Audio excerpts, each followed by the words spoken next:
People think some people search for the autistic title because they have a victim's mentality. I'm someone who's lost 190 pounds, now runs ultra marathons and trains on a daily basis to compete, on top of being an internationally touring comedian. I am the opposite of a victim. Some of us don't want an excuse, we want an answer. The best people in life are constantly working on themselves inwardly and outwardly, and better understanding who you are will only help in the long run. This is from stand-up comedian Dan Lamort. He's autistic. The last video I did about the victim mentality, I actually stole that phrase, I'm not looking for an excuse, I'm looking for an answer, from Dan. So thank you, Dan. And if you would, just drop Dan a follow on Instagram and check him out. He's really funny. He has a girlfriend now who is also a stand-up comedian.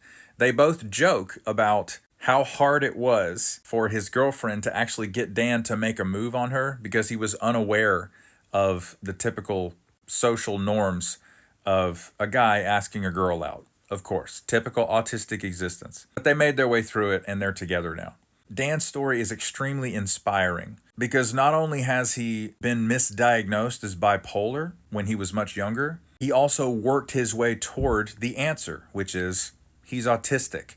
And it explained so many of his life experiences. Also, he's gone through a radical transformation of his physical body by losing all that weight. So, if anything, Dan is a high fortitude kind of person. So if you feel like neurodivergence is insurmountable, or you're just having a really tough time managing all the traits that you're dealing with, just think about Dan. Maybe that'll help you be just a little encouraged today.